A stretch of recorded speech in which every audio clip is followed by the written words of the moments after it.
Und über Syrien möchten wir nun sprechen mit dem CDU-Politiker Roderich Kiesewetter, Mitglied im Auswärtigen Ausschuss. Guten Morgen und herzlichen Dank für die Zeit. Guten Morgen, Frau Würzbach und Herr Oppel. Guten Morgen. Hallo.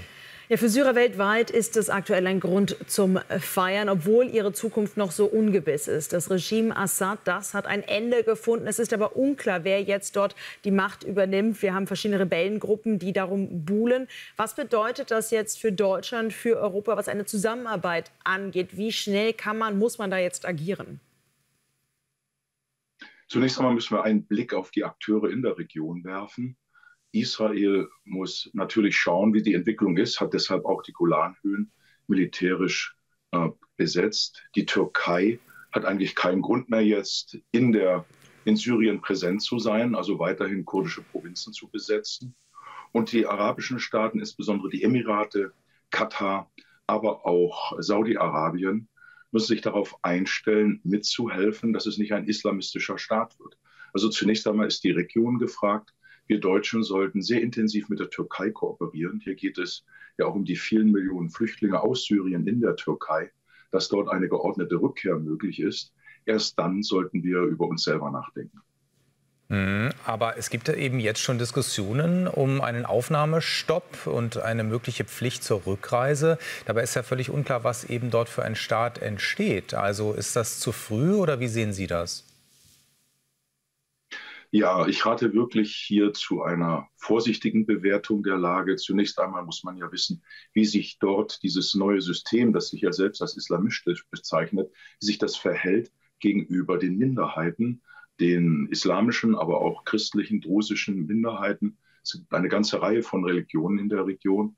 Und es geht auch darum, wie sich die bisherigen Assad-Kräfte verhalten, ob sie untertauchen, ob sie in einen Kampf gehen. Und wir dürfen nicht unterschätzen, wie Russland sich verhält, das ja zwei wesentliche Militärbasen dort unterhält. Herr Wanner hat ja da vorhin sehr klare Worte gefunden. Deshalb ist es viel wichtiger, dass wir auf die Türkei diplomatisch einwirken und unsere Drähte an den Golf nutzen, damit die Lage stabilisiert wird und wir diese Staaten unterstützen, dass sie kooperieren und nicht in Konkurrenz miteinander sich quasi Syrien aufteilen. Und jetzt schon über Rückkehr von Flüchtlingen zu spekulieren, das ist auch Wahlkampfgetöse. Da sollten wir sehr ruhig sein und vor allen Dingen auf das Auswärtige Amt einwirken, dass hier rasch klug gehandelt wird. Und auch der Kanzler könnte anregen, dass eine regionale Syrien-Konferenz stattfindet, die beispielsweise über die Region in Deutschland stattfinden könnte. Aber das geht vielleicht schon einen Schritt zu weit. Viel wichtiger ist, dass wir in der Region mithelfen, dass die Türkei die Anerkennung Syriens wieder leistet und nicht weiterhin das Land destabilisiert, aber auch, dass die arabischen Staaten sich kümmern und vor allen Dingen sich um eines kümmern, mit ihrem Geld auch die Lage der Flüchtlinge innerhalb Syriens stabilisieren. Es ist interessant, dass Sie da von Wahlkampfgetöse sprechen, wenn wir jetzt schon über mögliche Rückführungen sprechen. Denn das kam auch aus Ihrer Union jetzt schon, dieses Thema, sehr früh auf. Deutschland habe schon genug getan, haben wir von Andrea Lindholz gehört. Und Sie haben ja gleichzeitig auch die Minderheiten angesprochen, die nun in große Schwierigkeiten kommen könnten. Dazu gehören auch Christen. Also wie steht da dann vor allem Ihre Partei, die CDU, dazu, dass mal Nein sagt zu Christen, die verfolgt werden? Das ist ja genau der Punkt, wo ich gesagt habe, wir müssen die Lage sehr sorgfältig bewerten. Es gibt eine ganze Reihe religiöser Minderheiten und wir erleben einen Exodus von Christen aus dem Nahen und Mittleren Osten. Die heutige Türkei, die Region Antakya zum Beispiel, das antike Antiochia, war einer der Ursprünge des Christentums, auch in der christlichen Mission. Syrien war zu weiten Teilen früher christlich. All diese Religionen, auch christlichen Minderheiten, werden und in verschiedenen christlichen Ausprägungen werden verdrängt, stehen unter Druck. Es geht vielmehr darum, auf die Türkei und die arabischen Staaten einzuwirken, dass sie die religiöse Vielfalt in der Region bewahren.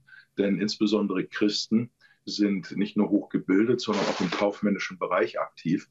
Und hier geht es eben auch darum, dass wir Strukturen in den kleinen handwerklichen Betrieben, in den kleinen Wirtschaftseinheiten unterstützen, damit die Menschen in Lohn und Brot sind, dass es Arbeit gibt. Also es geht hier vielmehr darum, gewachsene Strukturen aufrechtzuerhalten, damit die Menschen in der Region in der Lage sind, eine Zukunftsperspektive zu haben. Und erst dann, wenn hier Stabilität ist, wird natürlich auch über eine Rückkehrperspektive zu sprechen sein. Und ich glaube, dass wir als Union, die wir 2015, 16 sehr, sehr viel Menschlichkeit gezeigt haben, auch in der Lage sind, eine geordnete Rückführung für diejenigen, die in ihre Heimat zurückkehren können, in der Lage sind zu organisieren. Also durchaus vorsichtige, mahnende Worte von Roderich Kiesewetter. Herzlichen Dank. Vielen Dank. Alles Gute.